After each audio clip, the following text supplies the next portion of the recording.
আসসালামু আলাইকুম ওয়া বারাকাতুহু। আব্দুল্লাহ ইবনু উমর রাদিয়াল্লাহু তাআলা আনহু থেকে বর্ণিত যে নবী করিম সাল্লাল্লাহু আলাইহি ওয়াসাল্লাম বলেছেন, একবার তিনজন লোক পথ চলছিল। তারা বৃষ্টিতে আক্রান্ত হলো। অতঃপর তারা এক পাহাড়ের গুহায় আশ্রয় নিল। হঠাৎ পাহাড় থেকে একখণ্ড পাথর পড়ে তাদের গুহার মুখ বন্ধ হয়ে গেল। তখন তারা একে অপরকে বলল, নিজেদের কৃত কিছু সৎ কাজের কথা চিন্তা করে বের করো, যাতে আমরা আজকে এই বিপদ থেকে মুক্তি লাভ করতে পারি, যা আল্লাহ তাআলা রব্বুল আলামিন ওনার সন্তুষ্টির জন্য করা হয়েছে, এবং তার ওসিলা করে আল্লাহর নিকট দোয়া করো।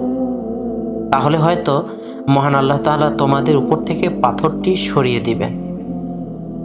তাদের একজন বলতে লাগলো, হে আল্লাহ, আমার আব্বা আম্মা খুব বৃদ্ধ ছিলেন এবং আমার ছোট ছোট সন্তানও ছিল। আমি তাদের ভরণ পোষণের জন্য পশু পালন করতাম। সন্ধ্যায় যখন আমি বাড়ি ফিরতাম তখন দুধ দহন করতাম এবং আমার সন্তানদের আগে আমার আব্বা আম্মাকে পান করাতাম। একদিন আমার ফিরতে দেরি হয় এবং সন্ধ্যা হওয়ার আগে আসতে পারলাম না। এসে দেখি তারা ঘুমিয়ে পড়েছেন। তখন আমি দুধ দহন করলাম, যেমন প্রতিদিন দহন করে থাকি। তারপর আমি তাদের শিয়রে দুধ নিয়ে দাঁড়িয়ে রইলাম।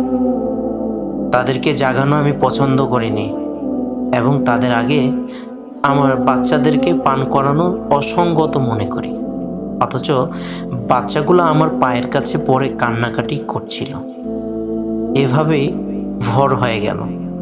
হে আল্লাহ, আপনি জানেন, আমি যদি শুধু আপনার সন্তুষ্টির জন্যই এই কাজটি করে থাকি, তবে আপনি আমাদের থেকে পাথরটা খানিকটা সরিয়ে দিন। আজকের এই বিপদ থেকে আমাদেরকে রক্ষা করুন, যাতে আমরা আসমানটা দেখতে পাই।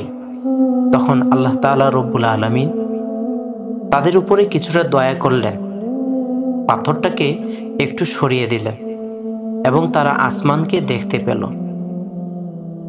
দ্বিতীয় ব্যক্তি বললেন, হে আল্লাহ, আমার এক চাচাতো বোন ছিল।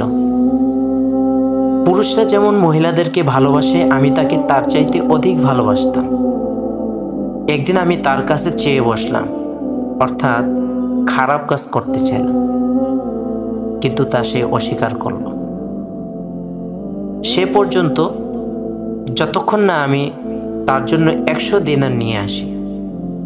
পরে অনেক চেষ্টা করে আমি তা জোগাড় করলাম এবং তার কাছে এলাম। যখন আমি তার দু পায়ের মাঝে বসলাম, অর্থাৎ যৌন সম্ভোগ করতে তৈরি হলাম, তখন সে বলল, হে আল্লাহর বান্দা, তোমার মনে কি মহান আল্লাহ তাআলার ভয় নেই? আল্লাহকে ভয় করো। অন্যায়ভাবে মাহার পর্দা ছিঁড়ে দিও না, অর্থাৎ আমার কুমারী সতীত্ব নষ্ট করো না। তখন আমি দাঁড়িয়ে গেলাম। হে আল্লাহ, আপনি জানেন, আমি যদি শুধু আপনার সন্তুষ্টির জন্য এই কাজটি করে থাকি, তবে আপনি আমাদের জন্য পাথরটা কিছুটা সরিয়ে দেন। আজকের এই বিপদ থেকে আমাদেরকে রক্ষা করেন। তখন পাথরটা কিছু সরে গেল। তৃতীয় ব্যক্তি বলল, হে আল্লাহ, আমি এক ফারাক চাউলের বিনিময়ে একজন শ্রমিক নিযুক্ত করেছিলাম। যখন সে তার কাজ শেষ করলো, আমাকে বলল, আমার পাওনা দিয়ে দাও।